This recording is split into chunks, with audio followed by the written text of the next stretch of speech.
Within this series of videos, you'll learn about options for assessment of obesity and obesity-related risk factors, and how to use evidence-based guidance to develop a treatment plan for those in need of intervention. This video will cover our second learning objective, which is to outline the steps a practitioner should follow when determining a tailored obesity treatment plan.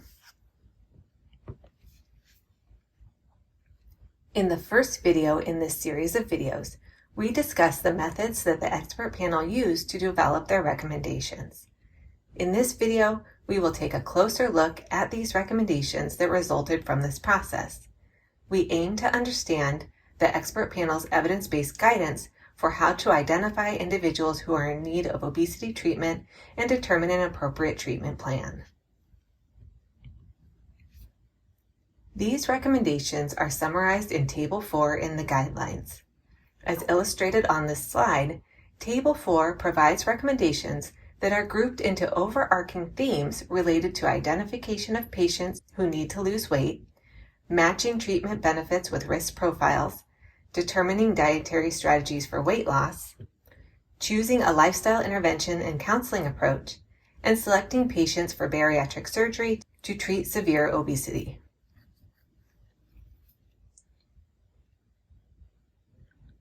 Also note the grade for each recommendation that is displayed in this table, which represents whether the recommendation was based on strong, moderate, or weak evidence or expert opinion.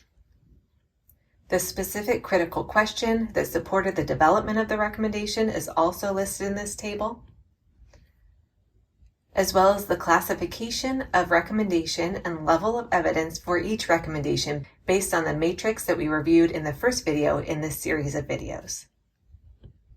So for this first recommendation, which is to measure height and weight and calculate BMI at annual visits or more frequently, we see that this is graded as expert opinion, meaning there's not great data for a benefit of this assessment, but the experts generally agreed that this is a good first step. This recommendation resulted from critical question 2. And based on the matrix, this recommendation was classified as having benefits that outweigh risks, but having fairly weak data to support this recommendation. In contrast, if we look down at the recommendation to counsel adults with overweight, obesity, and cardiovascular risk factors to aim for moderate and sustained weight loss of 3 to 5%, we see that there is strong evidence for this recommendation.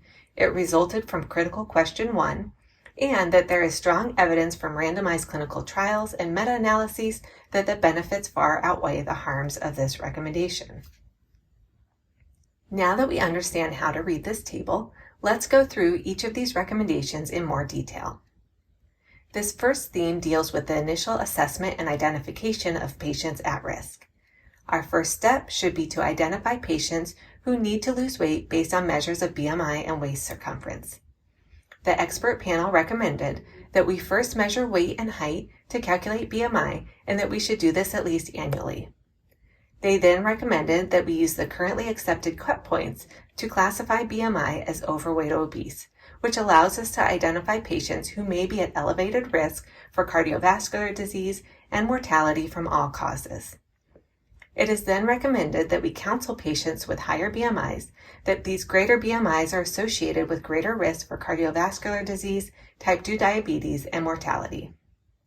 Finally, the expert panel recommended that we follow up an overweight or obesity classification with assessment of waist circumference and counsel patients that greater waist circumference is associated with greater risk for cardiovascular disease, type 2 diabetes, and mortality. This next theme provides guidance related to matching treatment benefits with risk profiles to make sure that we are intervening with the individuals who need it most. So recommended here is that we should follow measures of weight and waist circumference with additional assessment of metabolic risk by measuring blood pressure, blood glucose, and blood lipid levels. When we see that higher weight is combined with these cardiovascular risk factors, we then want to educate these patients about how to change their lifestyle in a way that will produce even modest sustained weight loss of 3 to 5%.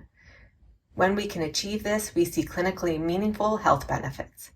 In addition, research suggests that greater weight loss will produce greater health benefits. This next theme provides guidance related to dietary approaches for weight loss and provides some parameters that should be met when selecting which approach to use.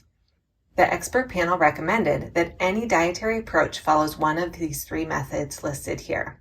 The first is to prescribe a daily calorie target that, if met and sustained over time, will produce weight loss. The second is to determine the patient's current energy expenditure, then prescribe a 500 calorie per day or 700 calorie per day energy deficit. And the third is to prescribe one of the evidence-based dietary approaches that restricts certain food types, such as low-carb diets, high-fiber diets, and low-fat diets. The expert panel also recommended that we tailor these dietary strategies to the patient's preferences and health status, and that we refer the patient to a nutritional professional like a registered dietitian for further support.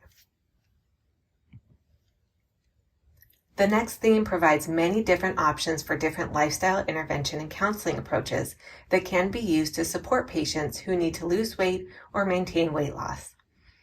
All of these options include comprehensive lifestyle interventions that will help patients improve their diet quality, their physical activity patterns, and other weight-related behaviors. So based on the recommendations outlined in 4A through 4G, together the practitioner and patient should decide the best approach, whether it be a comprehensive lifestyle program, an on-site high-intensity weight loss program where the patient participates in individual or group-based sessions with trained interventionists, an electronically delivered weight loss program, a commercial-based program such as Weight Watchers or Jenny Craig, or a medically supervised very low-calorie diet. Recommendations 4F and 4G specifically target approaches to maintain weight loss once achieved, which can be through comprehensive programs or continued support with a trained interventionist. The final theme provides guidance regarding selecting patients who are good candidates for bariatric surgery to treat their obesity. Specific recommendations are provided to determine who is a candidate for bariatric surgery, and, as illustrated in 5A, these are usually individuals who have BMIs at or over 40 or BMIs at or over 35 with related metabolic comorbidities. Typically, lower intensity treatments are attempted first, such as comprehensive lifestyle treatment, but if these treatments are not successful at producing weight loss, then bariatric surgery can be considered. The expert panel also indicates that there is insufficient evidence for recommending bariatric surgery for patients with BMIs under 35. Finally, the expert panel acknowledges that the choice of which bariatric surgery procedure is implemented should be based on a number of factors that should be considered by the practitioner and the patient. So to summarize what we've learned in this table, the guidelines recommend practitioners follow these steps. First, identify patients who need to or want to lose weight. Second, match treatment benefits with risk profiles. Third, recommend a dietary approach for weight loss, which may require referral to a registered dietitian. Fourth, recommend a lifestyle intervention and counseling approach, which can be done through referral to an evidence-based program. Fifth, screen patients in need of bariatric surgery and refer those patients to a bariatric surgeon for further consultation. These recommendations are also illustrated in this treatment algorithm, which provides a chronic disease management model for the primary care of patients with overweight and obesity. This algorithm is provided in the guidelines, and many of the aspects of this algorithm are complemented with additional detail as highlighted in the C box notes throughout the algorithm. This algorithm essentially gives us a step-by-step roadmap for how we should work with patients to determine their level of risk, the appropriate treatment, and their needs for follow-up. It provides a comprehensive guide for how to assess and support individuals who need weight loss intervention.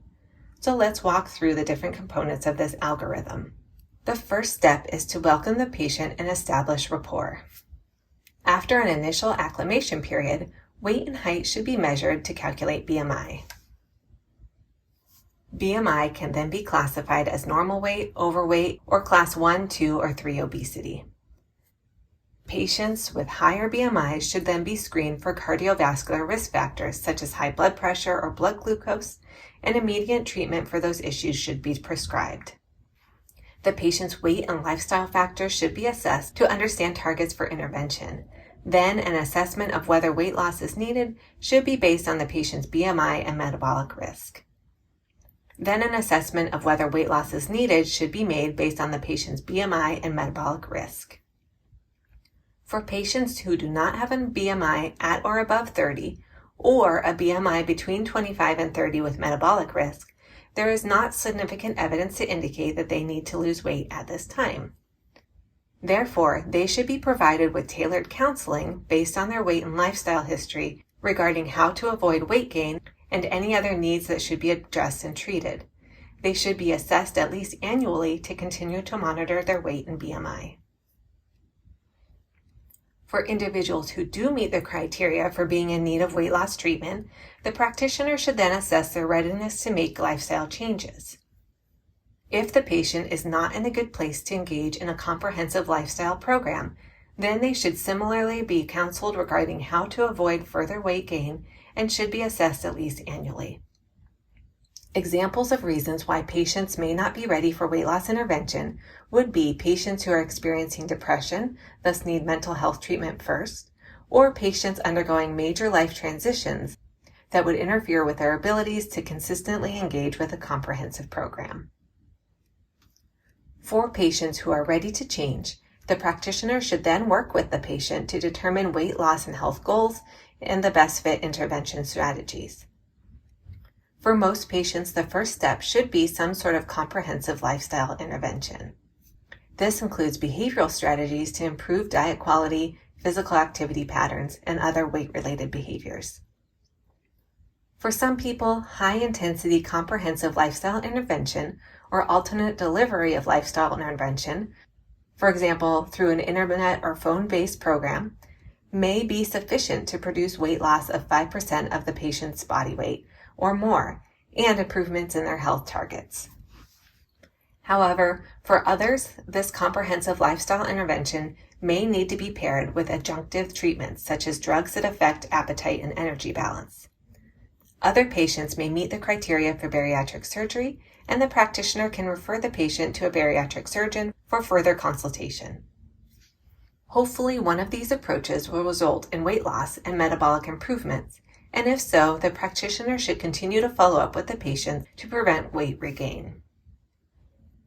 For those individuals who don't see success with these options, more intensive behavioral treatments can be applied, and further assessment of barriers and needs for support or the effectiveness of other types of pharmacotherapy can be explored.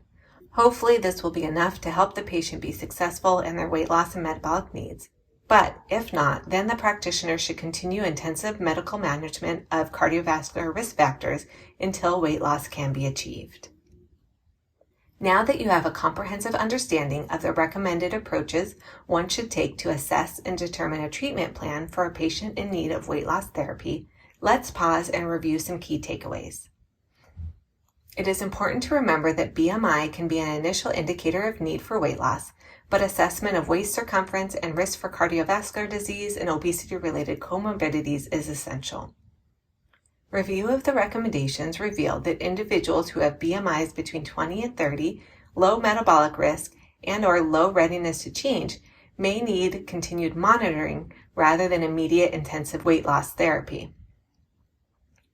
For those who do meet the criteria for needing weight loss intervention and being ready to engage in that intervention, there are a wide range of treatment options available, and the option selection should match the patient's needs, resources, and preferences.